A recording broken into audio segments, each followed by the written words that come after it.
Hello guys, আসসালামু আলাইকুম সবাইকে।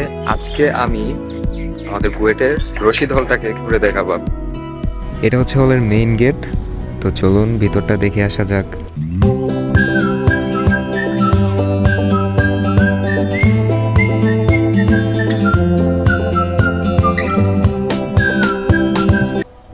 ফাঁকা জায়গাগুলো ফুলের গাছ দিয়ে সাজানো। মেইন গেট দিয়ে ঢোকার পর এটা গ্রাউন্ড ফ্লোর। ডাইনিংয়ে যাওয়ার আগে আমরা এখানে হাত ধুয়ে যাই, আর এখানে হচ্ছে ঠান্ডা পানির ব্যবস্থা আছে। হলের ক্যান্টিন এটা সবসময় খোলা থাকে প্রায়। এটা হচ্ছে আমাদের ডাইনিং রুম। তো আমরা হচ্ছে দুপুর আর রাতের খাবারটা এখানে পাই।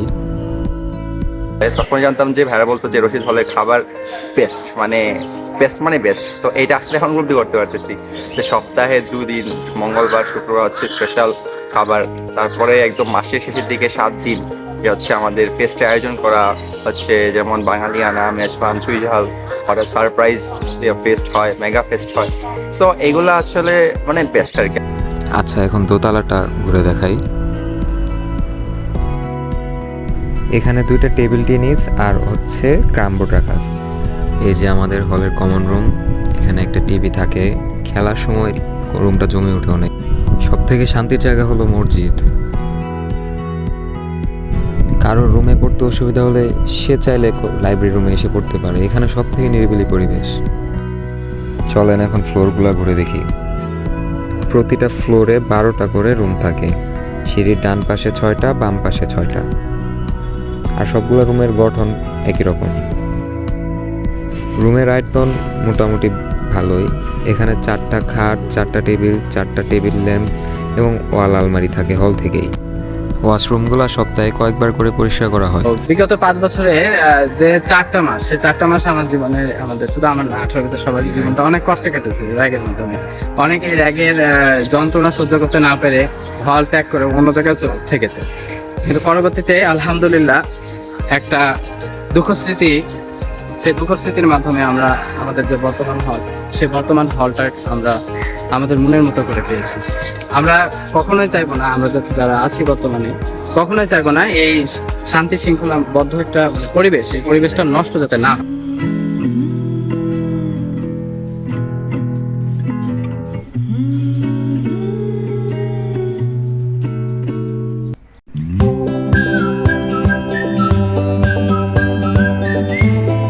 পরিবেশটা আলহামদুলিল্লাহ অনেক ভালো।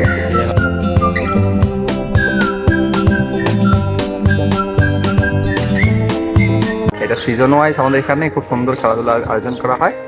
একটা হচ্ছে আমাদের হচ্ছে উইন্টারে ভ্যাকেশনে আমাদের আরপিএল, তারপরে ব্যাডমিন্টন টুর্নামেন্ট, এইগুলো খুব জাঁকজমকভাবে হয়।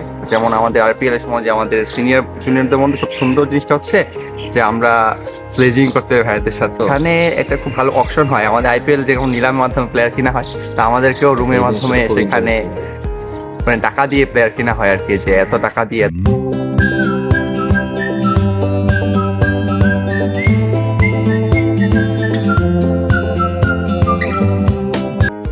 মানে এই 3 ব্যাচের যে ভাইয়া, আমি শুরুতে অতটা কমফোর্টেবল ছিলাম না, বাট উইদিন আ ডে ভাইয়ার সাথে মানে এত সুন্দরভাবে ট্রিট করে, একদম নিজের ছোট ভাইয়ের মতো।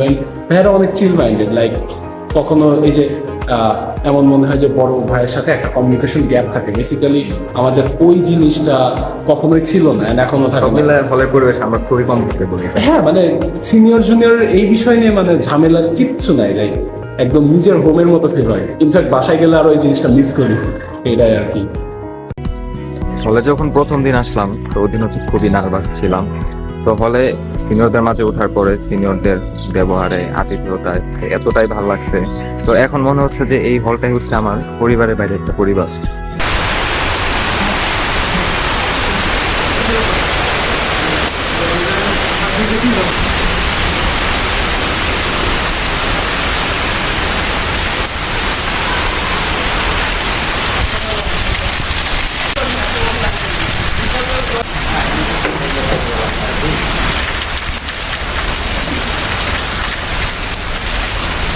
তো ওম, এই হলে আসার পর তোমার কেমন লাগতেছে?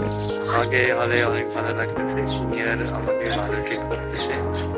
তো এই হলে তোমার কোনো অসুবিধা হচ্ছে না তো থাকা চলায়? খাবারের কোয়ালিটিগুলো কেমন লাগতেছে তোমার? খাবার কোয়ালিটি অনেক ভালো, সিনিয়র মেস ম্যানেজার অনেক ভালো খাবার দিয়ে রেগুলার ভালো খাবার তুমি দিয়ে। তো অন্য দেশ থেকে এসেছো, তো এখানে হেজিটেশন ফিল করতেছো এখানে আমাদের মাঝে? কিছু হেজিটেশন হয়নি, অনেক আমাকে ভালোই ট্রিট করে, ভালো ভালো কথা বলে। তো তুমি কি কোনো র্যাগিং ফেস করেছো এখানে? না জীবনের আমি ফেস করি না আমি। আচ্ছা, রাতের ভিউটা অনেক সুন্দর। ভিডিওটা শেষ পর্যন্ত দেখার জন্য সবাইকে ধন্যবাদ।